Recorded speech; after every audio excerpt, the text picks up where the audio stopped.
마태복음 5장 4절 말씀 우리 한 목소리로 읽겠습니다. 시작. 슬퍼하는 사람은 복이 있다. 하나님이 그들을 위로하실 것이다. 아멘. 오늘은 우리가 교사 헌신 예배로 예배를 드립니다. 그런데 교사 헌신 예배에 팔복의 두 번째 시간을 제가 일부러 맞춘 이유가 있습니다. 왜냐하면 우리 교사들이 아이들한테 무엇을 가르쳐야 하는가, 그 가장 중요한 내용이 팔복 두 번째 구절에 나오기 때문에 그렇습니다. 여러분이 교사로 부름을 받았다는 건 아이들한테 복음을 가르치는 역할을 하는 겁니다. 그 중에서도 가장 중요한 복음이 뭐냐? 팔복 두 번째 장에 나와 있는 바로 이것입니다. 슬퍼하는 사람이 될 수 있도록 만들어가는 것. 여러분께서 오늘 이 예배를 통해서 내가 무엇을 가르치는 교사가 될 것인가 마음에 확고히 품고 돌아가는 그런 시간이 되기를 바랍니다. 어느 독일인의 삶이라고 하는 책이 있어요. 어느 독일인의 삶. 그 책 표지를 보면 아주 나이가 많아서 주름이 깊게 패인 그런 할머니의 얼굴이 딱 드러나 있습니다.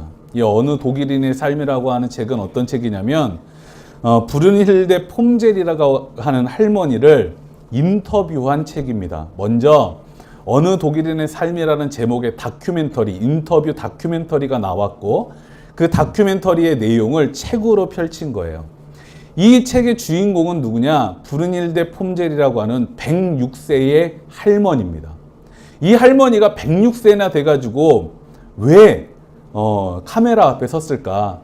내가 106세까지 살았으니까 장수의 비결을 알려주고 내가 이렇게 오래 살기 위해서 어떠한 노력을 했는지 그걸 보여주기 위해서 했을까? 아니라고 하는 거예요.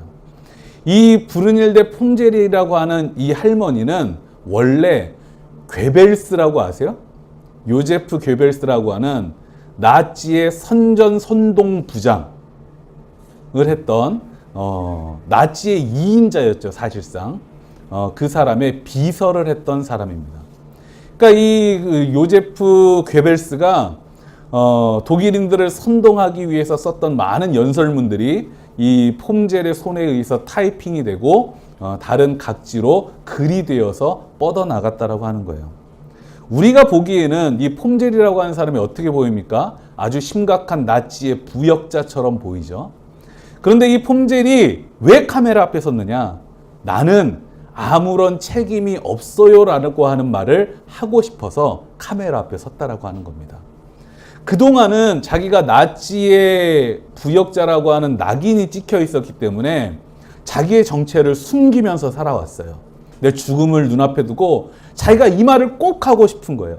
저는 나치의 만행에 대해서 아무런 책임이 없습니다.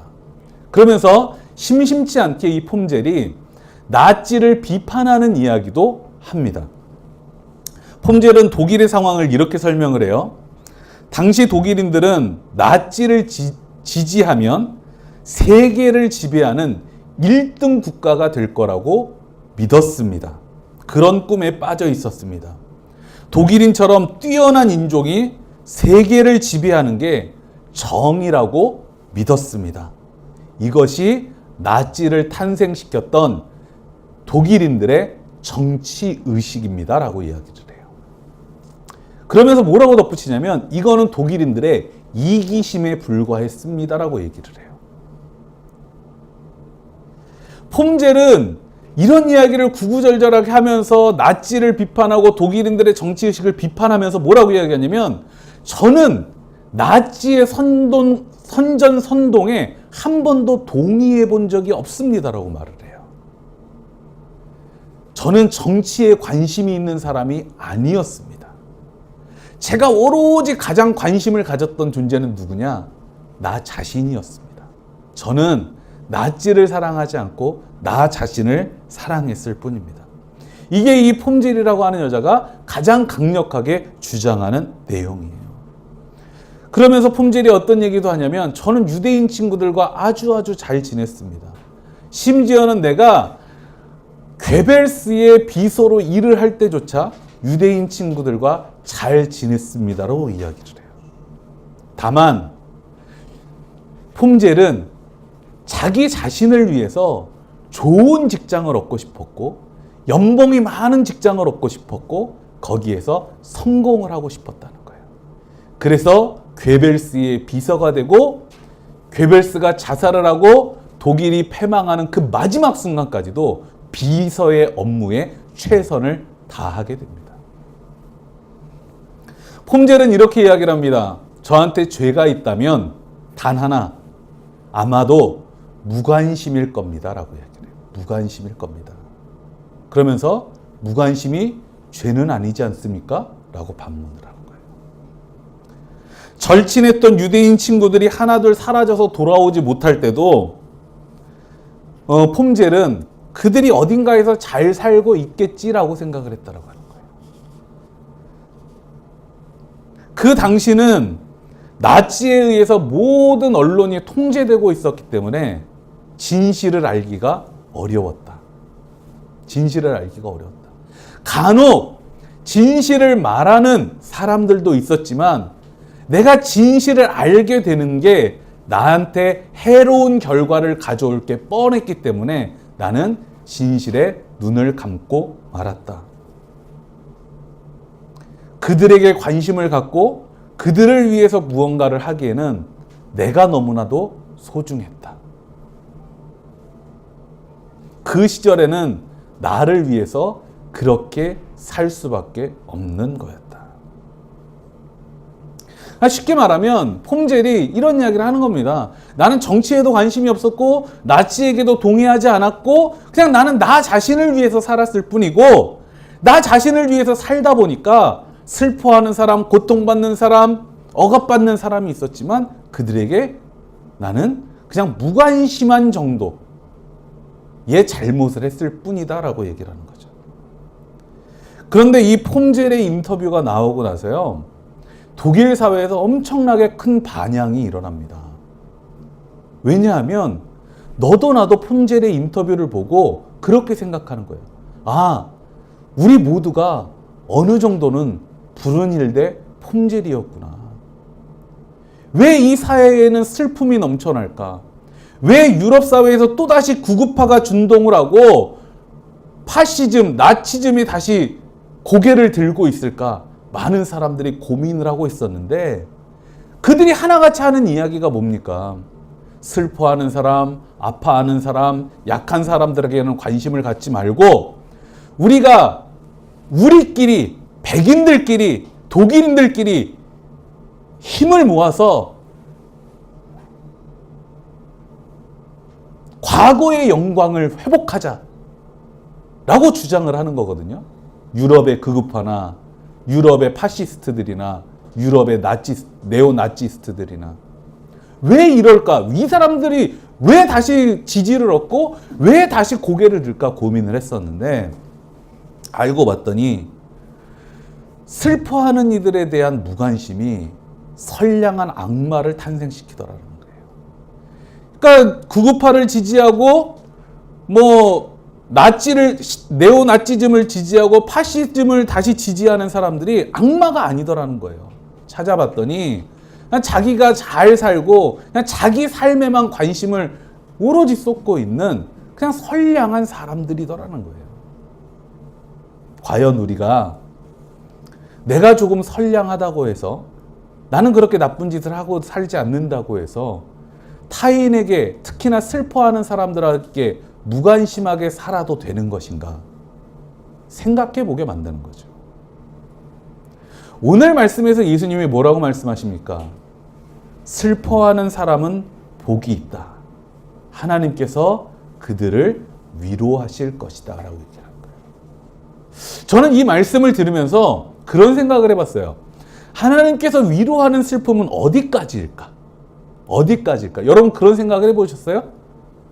우리는 살면서 문득문득 슬픔을 느끼잖아요. 응? 하나님께서 나를 위로해 줄 때 그 위로하는 슬픔은 어디까지일까? 우리가 똑같은 슬픔이지만 다양한 종류의 슬픔이 있습니다. 이런 종류의 슬픔이 있을 수 있겠죠. 요즘은 부모들이요, 아이가 셋이면 과자를 3봉지를 사요. 근데 제가 어렸을 때만 해도요, 과자 한 봉지를 사서 띡 주면서 아이 셋한테 나눠 먹어라, 사이좋게 나눠 먹어라, 이렇게 할 때가 많았습니다.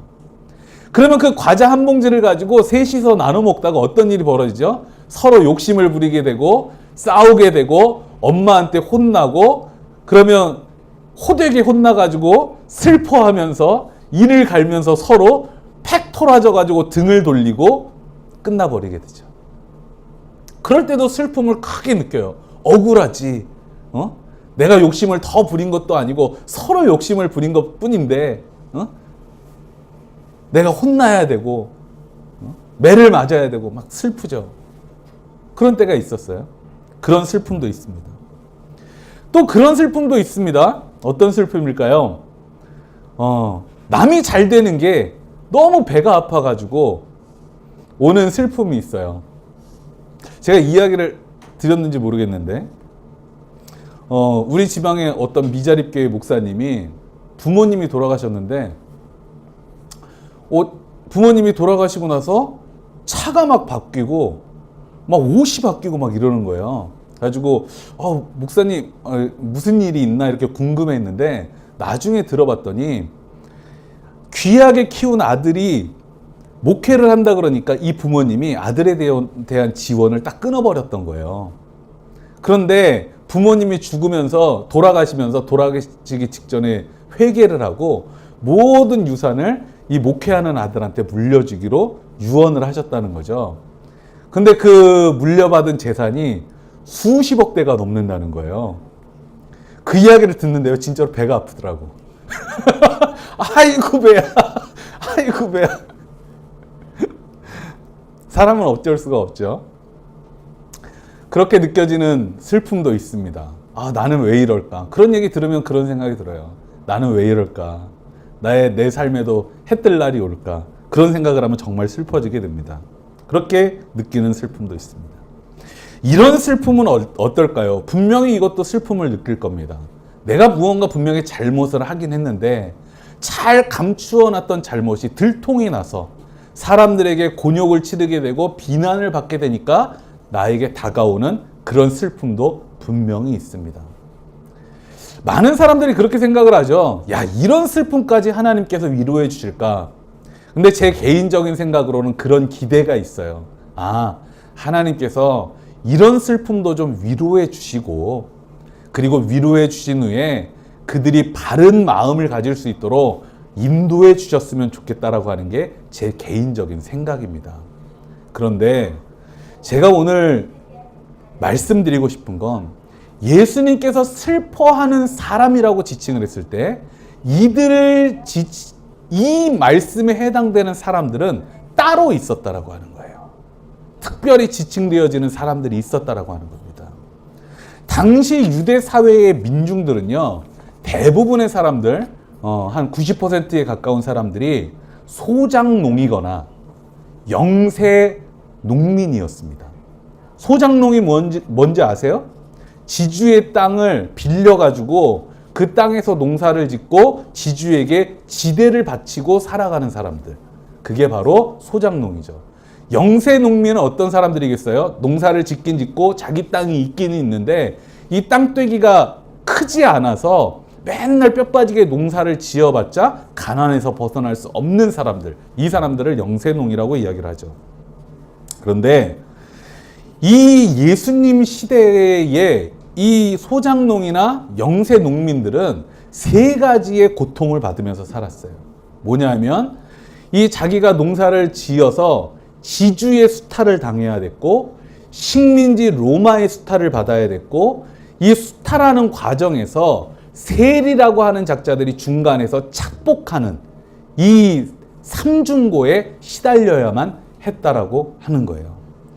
예수님 시대에 이 삼중고가 극심해지면서 결국에는 많은 소작농들이 소작인의 지위마저 잃어버리고 노예가 되거나, 영세 농민이라 할지라도 결국은 토지를 다 빼앗겨 버리고 뭐가 되느냐?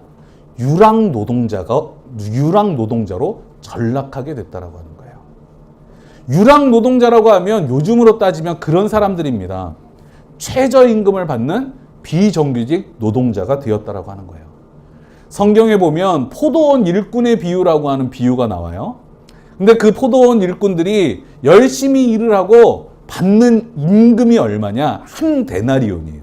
근데 이 한 데나리온이 어떤 의미였냐면 그 당시에 유랑 노동자, 일용직 노동자가 하루의 일당으로 받을 수 있는 최고 임금이었어요. 그러니까 이 한 데나리온은 최고 임금, 그 사람들에게 최고 임금이자 최저 임금이었던 거예요. 이 한 데나리온 이상을 받을 수가 없었기 때문에. 그렇게 살아가는 사람들이었어요. 근데 이 한 데나리온을 벌어가지고는 하루하루를 먹고 살기도 힘들었죠. 그러다 보니까 이 사람들은 어떤 상황에 빠졌냐면 교회 안에서도 환영을 받지 못하는 거예요. 왜? 너무나도 삶이 바쁘기 때문에 교회에 충성하거나 헌신할 수도 없고 사는 삶이 너무도 쪼들리기 때문에 헌금도 할 수 없는 사람이었어요. 그러니까 이런 교회가 정한 율법적인 의무를 아무것도 하지 못하니까 이 유대교회는 이 사람들을 뭐라고 불렀느냐? 죄인의 무리라고 불렀어요. 그냥 가난했을 뿐인데 내가 수탈을 견디지 못해서 나는 유랑 노동자로 전락했는데 그러면 일반적인 교회는 그 사람들을 어떻게 해야 됩니까? 우리가 생각하기에는 위로해주고 다시 힘을 낼 수 있도록 부축해주고 이끌어주고 용기를 주고 해야 되는데 교회가 그들이 교회의 의무를 다 하지 못한다는 이유로 죄인의 무리로 낙인을 찍어버렸다는 거예요. 그러니까 예수님이 슬퍼하는 사람이라고 지칭하는 사람들은 바로 이 사람들을 얘기하는 겁니다. 자신의 삶의 기반이 완전히 붕괴돼서 더 이상 솟아날 수 없으리라고 하는 절망에 빠진 사람들, 정말 솟아날 수 없는 현실에 빠진 사람들, 그 절망 때문에 깊은 슬픔 안에서 허우적거리고 있는 사람들. 그러니까 이렇게 억울한 사람들을 향해서 예수님은 슬퍼하는 사람들이라고 불렀더라고요. 예수님은 그들과 함께 슬퍼하셨고 하나님의 사랑으로 그들을 위로하셨습니다. 그렇기 때문에 오늘 우리는 팔복에 나온 슬퍼하는 사람을 어떻게 읽어야 하냐면 억울한 사람들, 그리고 예수님처럼 그들과 함께 슬퍼하는 사람들이라고 읽어야 되는 거예요. 우리는 이 두 가지에서 어디에다가 조금 더 방점을 찍어야 될까요? 함께 슬퍼하는 사람에다가 방점을 찍어야 되는 거예요. 우리가 복음의 사람이 된다라고 하는 건 무엇이냐? 우리가 이 팔복에 나와 있는 슬퍼하는 사람, 그래서 위로받는 사람이 된다라고 하는 건 어떤 뜻이냐? 내 자잘한 슬픔을 다 하나님께 갖고 나와서 털어놓고 하나님 내가 이렇게 슬퍼하는 사람이니까 위로해 주셔야만 합니다. 떼쓰란 뜻이 아니라 우리 사회에서, 이 땅에서 분명히 억울하고 슬픔에 빠진 사람들, 그 누구도 돌아보려고 하지 않는 사람들이 있는데 그들과 함께 슬퍼하는 사람이 되라고 하는 겁니다. 그러면 하나님께서 어떻게 하시겠다고요? 그들을 위로하시는데 우리를 통해서 위로를 하시고 우리가 그들과 함께 위로받게 하시겠다라고 하는 거예요.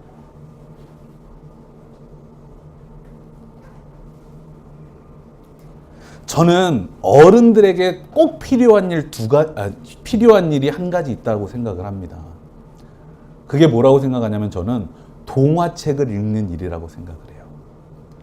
아이들한테 동화책을 읽어줘야 된다는 뜻이 아니라 나를 위해서도 동화책을 읽어야 한다는 뜻입니다.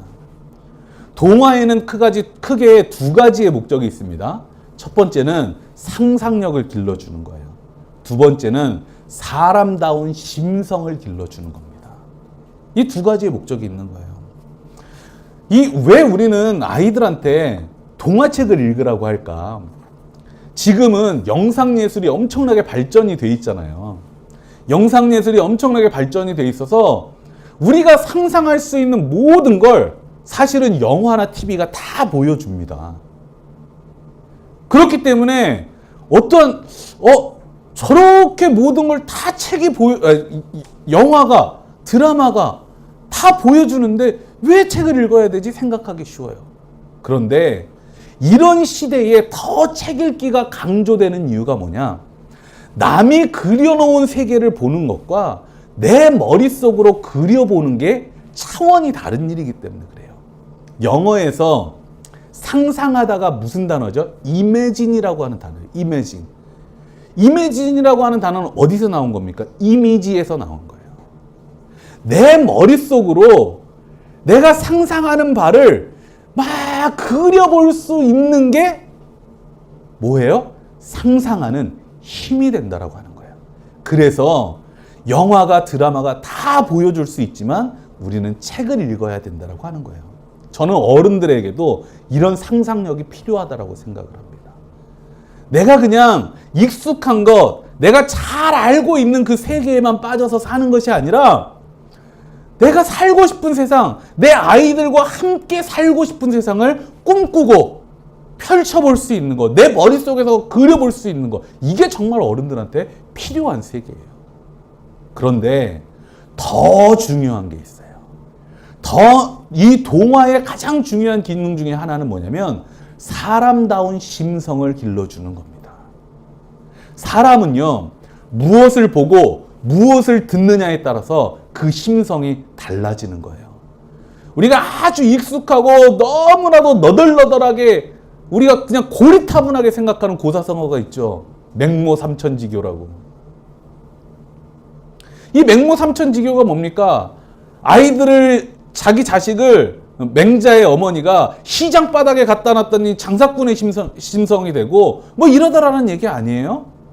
왜? 사람은요, 자기가 보고 듣는 것으로 자신의 심성이 바뀌기 때문에 그래요. 그래서 혹시라도 여러분이 내 심성이 지금 좀 잘못되는 것 같아. 내 심성의 문제 때문에 올바른 신앙의 메시지가 내 마음에 잘 안착하지 못하는 것 같아 라는 생각이 들면요, 여러분이 가장 먼저 해봐야 될 일이 뭐냐면 내가 지금 어떤 사람들과 어울리고 있는가, 내가 지금 어떤 말과 어떤 글과 어떤 영상을 보고 있는가를 생각을 해봐야 되는 거예요. 내가 보고 듣는 것으로 내 심성이 결정이 되는 겁니다. 이 동화라고 하는 건 이러한 인간의 심성을 바탕으로 해가지고 아이들이 마음에 품어야 할 세계를 그려줍니다. 동화책에 그려지는 세계가 주로 어떤 세계죠? 장애인과 비장애인이 더불어 사는 세상, 피부색이 다른 사람들과 친구가 될 수 있는 세상, 부유한 아이와 가난한 아이가 서로 돕는 세상, 슬퍼하는 사람들과 함께 슬퍼할 수 있는 세상이잖아요. 이런 세상을 동화를 통해서 자꾸만 보면서 아이들의 심성이 사람다운 심성으로 변해가는 거예요. 왜 이런 게 필요하냐면, 더욱더 필요하냐면 어른이 되어가는 과정이 차이를 배우는 과정이기 때문에 그래요. 우리가 배운다라고 하는 건 차이를 배우는 겁니다. 덧셈과 뺄셈의 차이를 배우고, 모국어와 외국어의 차이를 배우고, 우리 역사와 다른 나라 역사의 차이를 배우고, 그리고 또 뭘 배워요? 독재와 민주주의의 차이를 배우고, 모든 게 차이를 배우는 과정이라고 하는 거예요. 우리가 차이를 배우지 못하면 거의 아무것도 배울 수가 없는 거나 마찬가지입니다. 심지어 우리가 아무리 자연으로 돌아가자라고 운동하는 사람들도요, 원초적으로는 자연 속에서 먹을 것과 먹지 못할 것의 차이를 구별할 수 있어야 사는 거예요. 그러니까 아무리 이야기를 해도 배움은 차이를 배우어 가는 과정이라고 하는 거예요. 그런데 문제가 뭐냐? 차이를 배우다 보면 그게 차별로 이어지기가 쉽다라고 하는 거예요. 그래서 인간의 역사는 차이를 배우다가 차별과 폭력으로 빠져버린 수많은 실책들을 안고 있어요. 그래서 이게 중요한 거예요. 사람은요, 차이를 배워가면서 차별과 폭력에 빠지지 않기 위해서 평생토록 사람답게 사는 공부를 해야 되는 거예요. 저는 여기에서 가장 좋은 수단 중에 하나가 동화라고 생각을 합니다. 동화를 읽으면서 함께 슬퍼하는 걸 배우는 거죠. 아이들에게만 읽어주고 마는 것이 아니라 내가 그렇게 살기로 다짐을 하는 거예요. 어른들이. 제가 여러분도 그런 거 잘 알고 있겠지만 우리가 가족과 함께하는 찬양 예배를 핑계로 해가지고 설교 시간에 제가 동화 설교를 굉장히 자주 들려주는 이유가 거기 있습니다. 애들 들으라고 해주는 게 아니에요. 물론 애들에게도 목적이 있지만 제가 궁극적으로 느끼는 가지고 있는 목적은 어른들도 이 동화 설교를 주의 깊게 들어달라는 거예요. 그러면서 우리 자꾸만 쉽게 까먹어버리기 쉬운 사람답게 사는 공부 좀 합시다 라고 제가 여러분한테 신호를 보내고 있는 겁니다. 슬퍼하는 사람들과 함께 슬퍼하는 게 사람답게 사는 길이에요. 제레미 리프킨이 공감의 시대라고 하는 책을 썼는데 이 책에서 뭐라고 이야기를 하냐면 함께 아파하고 함께 슬퍼하는 공감의 능력은 생존의 필수 조건이라고 합니다. 생존의 조건이라고 합니다. 다시 말하면 우리의 미래는 함께 아파하고 함께 슬퍼하는 능력에 달려있다고 합니다. 함께 아파할 줄 모르고 함께 슬퍼할 줄 모르면 생존의 조건이 붕괴되기 때문에 그 집단에게는, 그 공동체에게는, 그 사회에게는 미래가 있을 수 없다라고 하는 거죠. 교회 학교 교사는 아이들한테 무엇을 가르치는 사람인가? 바로 이겁니다. 사람답게 사는 길, 함께 슬퍼할 수 있는 마음, 이것을 가르치는 게 교회 학교 교사의 가장 중요한 소명입니다. 하나님의 위로와 사랑을 전달할 수 있는 사람으로 양육하는 것, 그게 교회 교육의 목표인 거예요. 저는 이렇게 교사로 부름을 받고 교사로 헌신하기로 결단한 여러분들에게 정말 하나님의 큰 위로와 사랑이 있기를 바랍니다. 왜냐하면 교사의 직분은요, 가장 중요하고 어렵고 그다음에 감정의 소모가 큰 직분이기 때문에 그렇습니다. 그런데 주님은 사랑과 위로를 가르치는 교사들을 먼저 위로해 주실 줄로 믿습니다. 여러분이 세상에 나가서 사랑과 위로를 전할 때 여러분을 먼저 주님께서 위로해 주실 줄로 믿습니다. 우리 슬퍼하는 사람은 복이 있다. 하나님이 그들을 위로하실 것이다. 이 말씀을 함께 슬퍼하는 사람은 복이 있다. 하나님은 그들을 먼저 위로하실 것이다. 라는 말씀으로 내 마음속에 소중히 품고 살아가시기를 바랍니다. 우리 함께 기도하겠습니다.